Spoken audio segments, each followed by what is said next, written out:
رب زدني علما رب زدني علما. حامدا ومصليا اما بعد.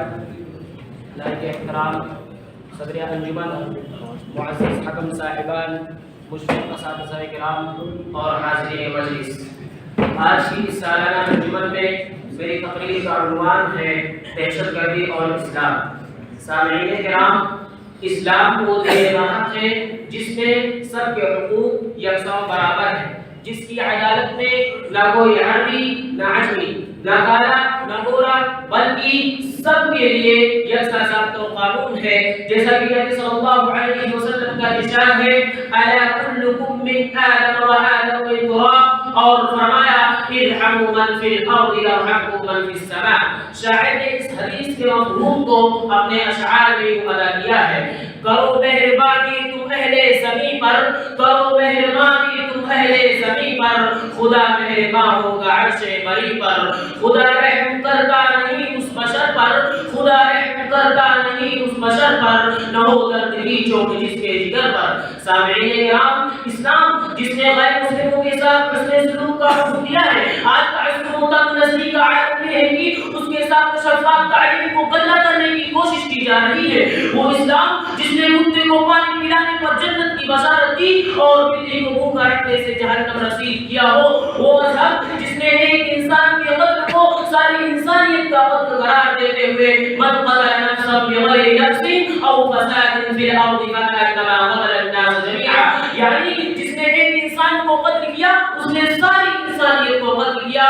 وہ جس نے ایک انسان کو قتل کیا اس نے ساری انسانیت کو قتل کیا. وہ قرآن جس کا یہ اعلان ہوگی لا اکراہ فی الدین قد تبین الرشد من الغی، جیسے حکیمانہ بات کہی گئی ہو، یعنی دین کے اندر کوئی زور و زبردستی نہیں. آج اسی دین کے ماننے والوں کو آتنکوادی اور دہشت گرد کہا جاتا ہے. اور اتنا ہی نہیں بلکہ وہ مدارس جس کے اندر قال اللہ اور قال رسول کی صدائیں بلند ہوتی ہے اور جس کے اندر حیوانات کے چمڑ سے آزاد کرا کے انسانیت کے درس دیے جاتے ہو، وہ دین جس کے پیشوا نے اہل عام پر قادر ہونے کے باوجود لا تثریب علیکم اليوم اذهبوا انتم الطلقاء کا مسئلہ سنایا ہو اور تمام ظلم و مصائب کو پس پشت ڈال کر اخوت و بھائی چارگی کا پیغام دیا ہو، وہ دین جس میں عدل کا یہ عالم ہوگی لو ان فاطمہ بنت محمد سرقت لقطعت يدها، یعنی اگر فاطمہ بنت محمد صلی اللہ علیہ وسلم بھی چوری کرے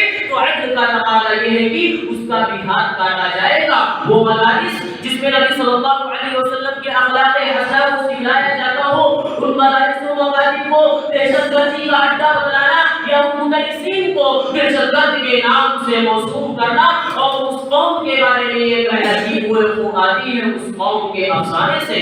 دنیا والوں جواب دو، اگر دہشت و بربری کسی کا نام ہے تو محبت اور انسانیت کیا چیز ہے اور کس کے یہاں مل سکتی ہے؟ کیا اس قوم کے یہاں جس نے جمہوری انقلاب کے درمیان لاکھوں سروں کو نالیوں کی طرح مشین گروں سے صفایا کر دیا، یا حکمرانوں کے یہاں جن کا نقشہ قرآن نے یوں کھینچا ہے ان الملوک اذا دخلوا قرية افسدوها وجعلوا اعزة اهلها اذلة، کیا دنیا دار پجاریوں کے یہاں جن کی مہابھارت میں ایک روایت کے مطابق کروڑوں انسان مارے گئے؟